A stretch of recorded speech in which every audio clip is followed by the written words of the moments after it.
शुरू करूं sir?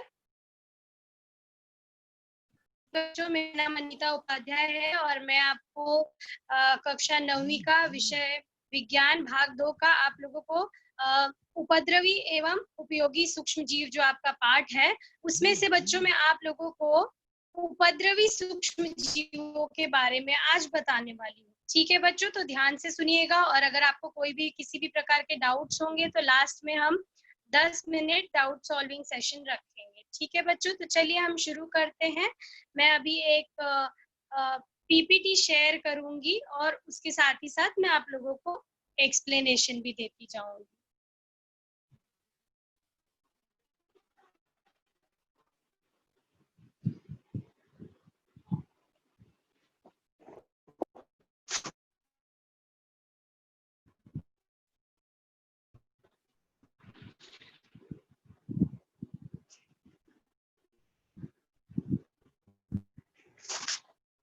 Okay बच्चों, तो ये मेरे स्कूल का नाम है कलेक्टर कॉलोनी म्युनिसिपल हिंदी माध्यमिक शाला और मेरा नाम अनीता उपाध्याय है, जैसा मैंने आप लोगों को बताया। और मैं आज आप लोगों को विज्ञान भाग 2 पढ़ाने वाली हूँ।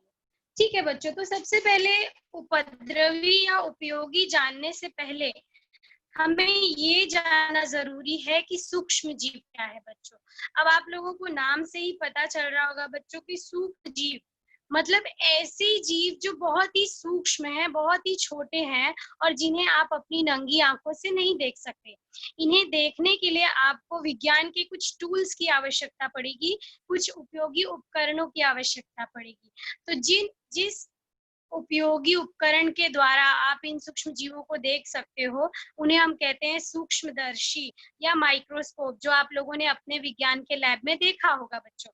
ठीक है, तो ये सूक्ष्म जीव जो हैं, इन्हें हम सूक्ष्मदर्शी के द्वारा ही देख सकते हैं, हम अपनी नेकेड आईज के द्वारा इन्हें नहीं देख सकते। अब विज्ञान की एक ब्रांच है, एक शाखा है, जिसमें इन सूक्ष्म जीवों के बारे में विशेष पढ़ाई की जाती है बच्चों, उसे हम कहते हैं माइक्रोबायोलॉजी। ठीक है, माइक्रोबायोलॉजी में आप इन सूक्ष्म जीवों के बारे में पढ़ाई करते हैं। अब बच्चों, ये सूक्ष्म जीव जो है, ये सूक्ष्म जीव आपके ऑलमोस्ट हर जगह पर मिलेंगे, आपको हर एक एनवायरमेंट में ये सूक्ष्म जीव मिलेंगे। ये सूक्ष्म जीव जो होते हैं, ये क्या है, ये सिंगल सेल होते हैं। सिंगल सेल मतलब ऐसे जीव जो एक कोशीय है, एक कोशिका के द्वारा बने हुए हैं। ठीक है, कुछ जो क्या कहते हैं सूक्ष्म जीव हैं, वो मल्टी सेल्युलर भी हो सकते हैं, जैसे कि एल्गे जिन्हें कहा जाता है, और फंगाई। एल्गे और फंगाई जो है मल्टी सेल्युलर सेल होते हैं। ये भी सूक्ष्म जीव हैं, लेकिन ये मल्टी सेल्युलर है, मतलब बहुकोषीय है।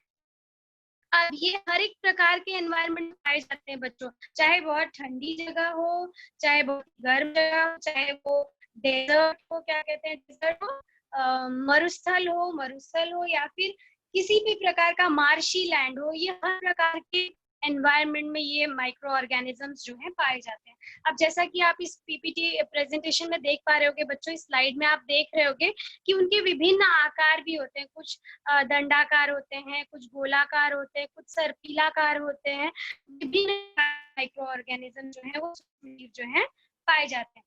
अब ये सूक्ष्म जीव कभी कभी दूसरे सूक्ष्म जीवों भी रहते हैं, नहीं करके अकेले रहते हैं। अब जो मैं आपको बताने वाली हूँ, अब आपके इस पाठ में उपयोगी सूक्ष्म जीव भी है और उपद्रवी सूक्ष्म जीव भी है।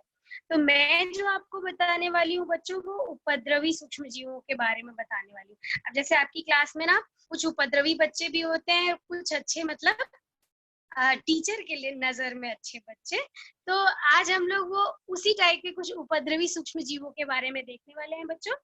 तो अब इनका नाम, इनको या उपद्रवी क्यों कहा जाता है बच्चों, क्योंकि ये मानव शरीर के लिए हानिकारक होते हैं, ये हमारे लिए परेशानी पैदा करते हैं, हमें बीमारियां पैदा करते हैं।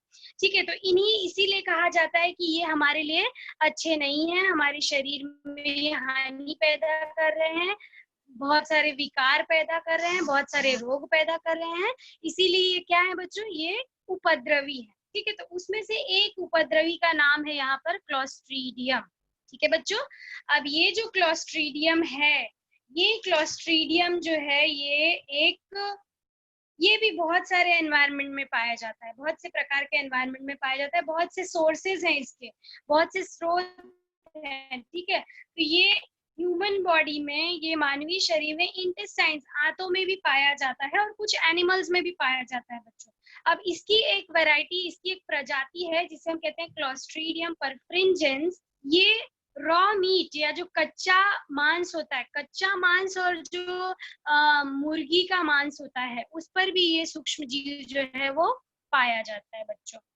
अब देखिए बेसिकली ये ह्यूमंस में क्या करता है बच्चों, ये मानव में क्या करता है, ये भोजन विषाक्तता पैदा करता है। जैसा आप इस स्लाइड में देख पा रहे होगे बच्चों कि ये बच्चा जो है ये वॉमिटिंग कर रहा है, उल्टी कर रहा है ना। तो ये जो क्लोस्ट्रीडियम है ये करता क्या है कि ये पके हुए भोजन को सड़ा देता है बच्चों, उसको खराब कर देता है। और यदि इस खराब भोजन को कोई व्यक्ति ग्रहण करता है, कोई व्यक्ति खाता है, तो उसमें इस तरह की प्रॉब्लम, इस तरह की शारीरिक कमजोरी, इस तरह की शारीरिक क्या कहते हैं अवस्था आ जाती है। तो भोजन विषाक्तता हो जाती है, भोजन आपका जो है वो विषाक्त हो जाता है और आपके शरीर में ये भोजन जो है वो तकलीफ पैदा करता है, हानि पैदा करता है। अब ये होता क्यों है बेटा, क्यों होता है ऐसा बच्चों? क्योंकि देखिए भोजन विषाक्तता जो है उसमें बैक्टीरिया, वायरस या किसी भी प्रकार के परजीवी के कारण हो सकता है। अब ये किस लेवल पे आपके भोजन में एंटर करेंगे, किस लेवल पे आपके भोजन में आएंगे, तो ये किसी भी लेवल पे हो सकता है बच्चों। आप मार्केट में सामान खरीदने जा रहे हो, वहां पर भी वो इस भोजन या खाद्य पदार्थ में आ सकता है। पैकेजिंग के टाइम पे जब फूड का पैकेजिंग होता है, उस पैकेजिंग के समय में भी इस तरह की बैक्टीरिया उसमें एंटर कर सकती है। अब जब वो पैकेज हो चुका और मार्केट में आ चुका, उसके बाद भी ये इस तरह के जो बैक्टीरिया है वो भोजन के अंदर या किसी भी लेवल पे खाद्य पदार्थों में ये मौजूद हो सकते हैं। अब ये जो क्लोस्ट्रीडियम है बच्चों, ये ग्राम पॉजिटिव बैक्टीरिया है, या जिसे हिंदी में कहते हैं ग्राम सकारात्मक बैक्टीरिया। अब बच्चों ये ग्राम सकारात्मक बैक्टीरिया क्या होती है? तो अब ग्राम स्टेनिंग एक टेक्निक है, जिस टेक्निक के द्वारा बैक्टीरिया या तो ग्राम सकारात्मक बैक्टीरिया बताई जाती है या फिर ग्राम नकारात्मक बैक्टीरिया बताई जाती है। तो अब ग्राम सकारात्मक बैक्टीरिया क्या है? जो ग्राम स्टेनिंग में क्रिस्टल वायलेट दाग का रंग बरकरार रखते हैं। क्रिस्टल वायलेट का जो क्रिस्टल वायलेट एक स्टेन है बच्चों, स्टेन है जिसका उपयोग करके हम ग्राम सकारात्मक बैक्टीरिया को डिटेक्ट करते हैं। अब ये इस बैक्टीरिया की विशेषता क्या है बच्चों, कि इसकी जो दीवार होती है वो एक विशेष प्रकार के पदार्थ से बनी होती है बच्चों, जिसे हम कहते हैं पेप्टाइडोग्लाइकेन। तो यूजुअली होता क्या है अक्सर करके कि ग्राम सकारात्मक बैक्टीरिया जो होती है, उनकी जो सेल वॉल या कोशिका की जो दीवार होती है वो मोटी परत होती है, पेप्टाइडोग्लाइकेन की मोटी परत होती है। वेरएस ग्राम नेगेटिव बैक्टीरिया की जो क्या कहते हैं कोशिका दीवार होती है, उस पर पेप्टाइडोग्लाइकेन की मोटी परत नहीं होती। तो जो जितनी भी ग्राम पॉजिटिव स्टेनिंग करते हैं, जब उनको हम डिटेक्ट करने के लिए स्टेन करते हैं, तो उन पर जो पॉजिटिव बैक्टीरिया है उन पर क्या होगा बच्चों, कि क्रिस्टल वायलेट दाग का रंग जो होगा वो बरकरार रहेगा, वो रंग ग्राम नेगेटिव में यही नहीं होगा। अब देखिए बच्चों, अभी आप लोगों ने क्लोस्ट्रीडियम देख लिया, ठीक है, लेकिन और भी बहुत सारे ऐसे जीवाणु हैं, विषाणु है या अन्य भी रोग कारक सूक्ष्म जीव हैं जो हमारे आसपास में पाए जाते हैं और जो हमें बहुत सी प्रकार की हानि हमारे शरीर में पैदा करते हैं, ठीक है, हमारे लिए बहुत से प्रकार से वो हानिकारक हो सकते हैं। अब ये जो जीवाणु होते हैं बच्चों, जीवाणु आपके शरीर पर निर्भर होते हैं अपने भोजन के लिए और प्रजनन के लिए। तो बहुत सी जो बैक्टीरिया है बच्चों, वो करते क्या है, वो अपने भोजन को प्राप्त करने के लिए या फिर प्रजनन करने के लिए आपके शरीर पर निर्भर होते हैं और इसी प्रक्रिया में वो आपके शरीर को क्या करते हैं, नुकसान पहुंचाते हैं।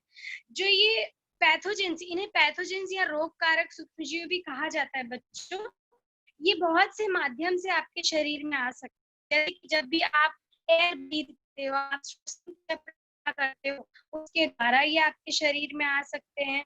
जब भी आप दूषित खाना खाते हो या दूषित पानी पीते हो उससे भी आपके शरीर में आ सकते हैं। साथ ही साथ यदि किसी रोगी के कांटेक्ट में आप आते हैं तो भी ये जो रोग कारक सूक्ष्म जीव हैं ये आपके शरीर में आ सकते हैं। अब ये करते क्या है बच्चों, ये जीवाणु करते क्या है? आपके शरीर में जाकर के पर्टिकुलर टिश्यूज को, ऊतकों को नुकसान पहुंचाते हैं। नुकसान पहुंचाने से होता क्या है, ये जब नुकसान पहुंचाते हैं तो आपकी जो डिफेंस मैकेनिज्म है, आपके शरीर की जो रोग प्रतिकारक क्षमता है बच्चों वो कम होती है। और आपको पता है कि रोग प्रतिकारक क्षमता यदि हमारी कम होती है तो हम क्या हो जाते हैं, हम बीमार पड़ जाते हैं। अब इसमें कुछ जो मैंने जीवाणु, इसमें बहुत सारे नाम आप देख सकते हैं, थोड़ा सा जूम कर देती हूँ।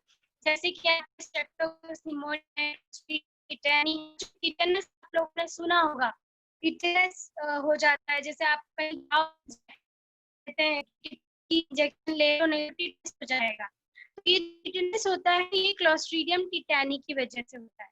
फिर बच्चों बहुत ही कॉमन है आपने सुना, ये निमोनिया स्ट्रेप्टोकोकस निमोनी नाम के जीवाणु की वजह से होता है। फिर कॉलेरा है बच्चों, कॉलेरा भी आप लोगों ने सुना होगा, कॉमन कोल्ड, सर्दी खांसी जो है। चिकन पॉक्स है, चिकन पॉक्स को आप जिसको देवी कहते हैं अपने कॉमन लैंग्वेज में, किसी को अगर चिकन पॉक्स हुआ तो आप कहते हो कि फला व्यक्ति को देवी आई है, ठीक है। तो ये जो चिकन पॉक्स है ये भी एक प्रकार के जीवाणु की वजह से होता है, ठीक है। और साथ ही साथ बच्चों ट्यूबरक्लोसिस, टीबी आप लोगों ने सुनी होगी, टीबी भी जो है वो एक प्रकार के जीवाणु की वजह से होता है। अब होता क्या है, जब भी एक व्यक्ति को समझिए किसी को कॉमन कफ कोल्ड है, वो जब भी छींकता है या खांसता है तो उसे जो उसके नाक से या उसके मुंह से निकलने वाले छोटे ड्रॉपलेट्स होते हैं, जो बहुत छोटे छोटे ड्रॉपलेट्स जो आपको दिखाई नहीं देते, कभी कभी छींकने पे आपको दिखते भी हैं बहुत सारे ड्रॉपलेट्स निकलते हुए।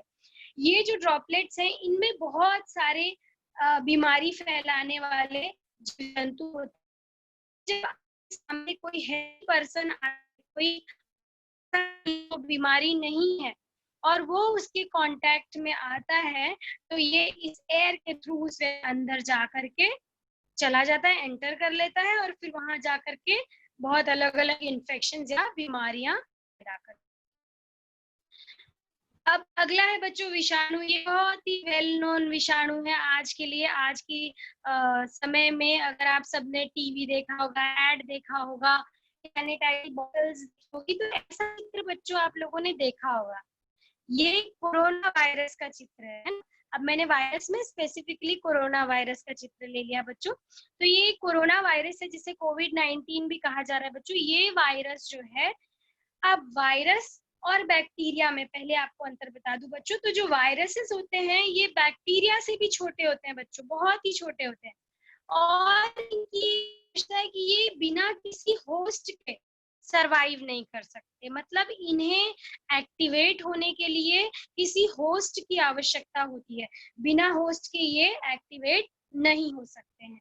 अब ये विषाणु करता क्या है, अब देखिए जैसे कि आप लोगों को पता है, स्पेसिफिकली मैं अगर बोलूं कोविड-19 के बारे में, तो ये जो विषाणु है ये आपके श्वसन तंत्र तकलीफ है। आपकी जितना भी श्वसन में नोज से लेकर के आपके श्वसन तंत्र में जितने भी अंग हैं, उन अंगों को ये डैमेज करता है बच्चों, उनको तकलीफ पहुंचाता है। अब अगला हम देखेंगे आदि जीव या प्रोटोजोअन्स, ठीक है।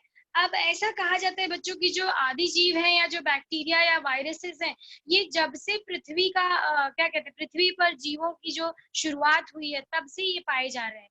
तो ये आदि जीव क्या करते हैं बच्चों, प्रोटोजोअन्स जो होते हैं ये आपके शरीर में जा करके आपके शरीर को तकलीफ पहुंचाते हैं। यहाँ पे स्पेसिफिकली एक एग्जांपल दूंगी बच्चों, इश्चेरेशिया कोलाई, ठीक है, ई कोलाई भी जिसे हम कहते हैं। ये ई कोलाई क्या करता है, ई कोलाई आपके हो सकता है दूषित जल में हो सकता है, दूषित खाने, यूजुअली दूषित जल से ये आपके शरीर में एंटर कर सकता है।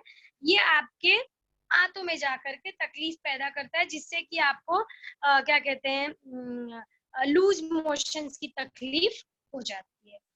ओके, तो अगला देखते हैं बच्चों, कवक। ठीक है, अभी आप लोगों ने बच्चों, कवक जो होते हैं ये परपोषी होते हैं, ये अपने भोजन के लिए किसी और पे डिपेंडेंट होते हैं, और साथ ही साथ इनको प्रजनन के लिए भी आवश्यकता पड़ती है इस प्रकार की कैरियर पोस्ट की। ओके, तो अब देखिए इसमें क्या बच्चों कि आपने देखा होगा कि आप अगर लेदर बैग, चमड़े का बैग या चमड़े की चप्पल या इस प्रकार का कोई सामान, जिसमें आप अगर इस स्लाइड में देख रहे होंगे बच्चों, इसमें कुछ एक ब्रेड के ये दिख रहा है आपको, पीसेस दिख रहा है, और उनपे कुछ काला काला ऐसा वो आपको दिखाई पड़ रहा है बच्चों। तो ये क्या है, ये ऐसे कवक जो है ये इस प्रकार की चीजों को स्पॉइल करते हैं, खराब करते हैं, सारी चीजों पर ये अपने भोजन के लिए और अपने लिए क्या होते हैं, डिपेंडेंट होते हैं, और वो इनको क्या करते हैं, खराब कर देते हैं या स्पॉइल कर देते हैं। थोड़ा सा और हम जो विषाणुओं के बारे में देखें, कुछ आप लोगों को बीमारियों के नाम बताऊंगी बच्चों, और वो विषाणु द्वारा होते हैं या जीवाणु द्वारा होते हैं ये भी बताऊंगी मैं आप लोगों को। तो जो मैंने बताया आप लोगों को कि जो ये विषाणु, जीवाणु आदि जीव ये जो है, मतलब ये जो सूक्ष्म जीव है, अन्य रोग कारक सूक्ष्म जीव, ये एनिमल्स को भी करते हैं, प्राणियों में भी रोग उत्पन्न करते हैं, साथ ही साथ ये क्या कहते हैं, वनस्पतियों में भी रोग उत्पन्न करते हैं बच्चों। तो मैं आप लोगों को कुछ कॉमन जो प्लांट्स की बीमारियां हैं और वो किन माइक्रो ऑर्गेनिजम्स द्वारा होती है वो भी मैं आप लोगों को बताऊंगी, और साथ ही साथ कुछ ह्यूमन डिजीज जो मानव में, मनुष्य में होने वाली कुछ बीमारियां और वो किन माइक्रो ऑर्गेनिजम्स की वजह से होती है ये मैं आपको बताऊंगी बच्चों। तो ये आप चाहे तो आप अपनी नोटबुक में नोट डाउन भी कर सकते हैं बच्चों, आप लोगों के काम की चीज है। वैसे आपकी किताब में ये जानकारी दी गई है, फिर भी आप चाहें तो आप इसे नोट डाउन कर सकते हैं। ठीक है बच्चों, तो पहले हम लोग देखते हैं कि टीबी, ठीक है, ट्यूबरक्यूलोसिस। ट्यूबरक्यूलोसिस जो है बच्चों ये बैक्टीरिया की वजह से होती है, माइकोबैक्टीरियम ट्यूबरक्यूलोसिस। ठीक है, अब इसका ट्रांसमिशन या ये जो बैक्टीरिया है ये आपके शरीर तक आता कैसे है, या ये किसी व्यक्ति को प्रभावित कैसे करता है, किसी व्यक्ति में रोग कैसे उत्पन्न करता है, ये हवा के द्वारा। जब भी आप किसी रोगी के संपर्क में आते हैं बच्चों, वो रोगी के, जैसे मैंने बताया कि कुछ जो बैक्टीरिया है वो एयर के थ्रू आपके अंदर आते हैं, तो ऐसे ही जब आप किसी टीबी से ग्रसित व्यक्ति कांटेक्ट में आते हैं बच्चों, तो वो व्यक्ति जब छींकता या खांसता है तो जो उसके बैक्टीरिया के साथ जो एयर ड्रॉपलेट्स में जो निकलता है, जो उसके रोग के जीवाणु है वो निकलते हैं, वो आपकी बॉडी के अंदर तक एंटर करते हैं और वो आपको ट्यूबरक्यूलोसिस के लिए या आपके शरीर में ट्यूबरक्यूलोसिस की तकलीफ हो जाती है। अब इसके लिए बच्चों आप क्या कर सकते हो कि आपको इस तरह की परेशानी ना हो। तो इसके लिए बच्चों जो पेशेंट होता है उसको कंप्लीटली आइसोलेट करके रखा जाता है, उसको अलग रखा जाता है, और साथ ही साथ उसकी जो भी सामान है, उसके कपड़े या उसकी जो भी सामग्री है वो भी सब कुछ अलग रखा जाता है, पेशेंट का और कोई व्यक्ति यूज नहीं करता। साथ ही साथ बचपन में कुछ वैक्सीन भी लगाए जाते हैं बच्चों, जिनकी वजह से आगे चल के ये बीमारियां ना हो। अब मीजल्स, खसरा, ये जो है ये वायरस की वजह से होता है बच्चों। अब उसके बाद फिर चिकन पॉक्स भी वायरस की वजह से होता है। फिर पोलियो भी वायरस से होता है। अब ये मीजल्स जो है, खसरा जो है, ये आप जब भी रोगी के कांटेक्ट में आते हैं उसके कांटेक्ट में आने से भी आपको हो सकता है, एयर के थ्रू भी हो सकता है मीजल्स। ठीक है, उसके बाद चिकन पॉक्स एयर के थ्रू भी होता है, आप अगर पेशेंट के कांटेक्ट में आते हैं तो भी होता है। फिर है पोलियो बच्चों, पोलियो भी वायरसेस की वजह से होता है। फिर कॉलेरा, कॉलेरा देखिए यहाँ पर इस आकृति में, अगर इस स्लाइड में आप देख पा रहे होंगे बच्चों, विब्रियो कॉलेरी नाम का ये माउस के जैसा दिखने वाला एक स्ट्रक्चर है, देखिए विब्रियो कॉलेरी लिखा है बच्चों। ये इसकी वजह से, इस जीवाणु की वजह से, इस बैक्टीरिया की वजह से कॉलेरा होता है। अब ये कंटामिनेटेड फूड या कंटामिनेटेड वाटर पीने से आपको हो सकता है। इसके लिए आप क्या कर सकते हैं, आपको अच्छी सैनिटरी हैबिट्स फॉलो करनी चाहिए, आपको पर्सनल हाइजीन मेंटेन करना चाहिए। जब भी आप खाना पकाते हैं आपको साफ सुथरे पानी से खाना पकाना चाहिए और उसको खाने को पानी को सही तरीके से बॉईल करके पीना चाहिए। इस तरह की आप प्रिकॉशंस जो है वो ले सकते हैं बच्चों। उसके बाद है निमोनिया बच्चों। निमोनिया भी है, वो बैक्टीरिया की वजह से होता है। यहाँ पे देखिए पहला जो आकृति है ये स्ट्रेप्टोकोकस निमोनी, यही वो बैक्टीरिया है जो निमोनिया कॉज करता है बच्चों। फिर हेपेटाइटिस है, हेपेटाइटिस वायरसेस की वजह से होता है, जो पानी या फूड कंटामिनेटेड फूड या कंटामिनेटेड वाटर पीने से हो सकता है। तो इसके लिए आप क्या कर सकते हैं, आप खाने के जो आप खाना बनाते हैं उसको सही पानी उसमें इस्तेमाल कीजिए, खाने को सही से पकाइए और साथ ही साथ आप पीने के लिए बॉइल्ड वाटर का उपयोग कीजिए। और वैक्सीनेशन भी बच्चों आजकल लगाया जाता है, हेपेटाइटिस ए, हेपेटाइटिस बी के लिए वैक्सीन भी लगते हैं। अब फिर है बच्चों मलेरिया। मलेरिया जो है ये आदि जीव की वजह से फैलता है, प्रोटोजुआ की वजह से फैलता है। अब इसमें होता क्या है बच्चों कि एक मॉस्किटो जो होता है, जो मच्छर है, आपको पता है कि आपके आसपास यदि कहीं भी पानी जमा है तो उस पानी पे मच्छर जो है वो पनपते हैं, है ना। मच्छर वहां पे प्रजनन करके अंडे देते हैं और वो अंडे बड़े होकर के मच्छर का स्वरूप लेकर के फिर वो अपने आसपास के लोगों को काटते हैं। अब इसमें होता क्या है, ये मच्छर जो है बच्चों, ये एक प्रकार का इंसेक्ट है जो एज अ कैरियर काम करता है, इस रोग को फैलाने में एज अ कैरियर काम करता है। और ये कैरियर जो है जब ये किसी हेल्दी व्यक्ति को काटता है तो ये, आपको पता है कि फीमेल एनोफिलिस मॉस्किटो जो है वही काटती है बच्चों। ये क्या, ये कैरियर है, ओके। ये कैरियर क्या करता है, it carries the parasite of malaria. ये जो प्लाज्मोडियम पैरासाइट जो है उसको कैरी करता है और इसको एक हेल्दी व्यक्ति तक पहुंचाने का काम करता है। ये जो कैरियर है मच्छर, प्लाज्मोडियम के पैरासाइट, जो प्लाज्मोडियम है वो मलेरिया कॉज करता है और इस प्लाज्मोडियम को कैरी करने का काम किसने किया बच्चों, फीमेल एनोफिलिस मच्छर ने किया, जो हेल्दी व्यक्ति तक जाती है उसको काट करके उस पैरासाइट को, उसके शरीर में वो पैरासाइट जाता है और उससे मलेरिया जो है वो स्प्रेड होता है बच्चों। अब ये मॉस्किटोज जो हैं बच्चों, ये क्या करते हैं, ये आपके आसपास अगर पानी जमा है तो उसी पानी में ये ब्रीड करते हैं, उसी पानी में इनका प्रजनन होता है।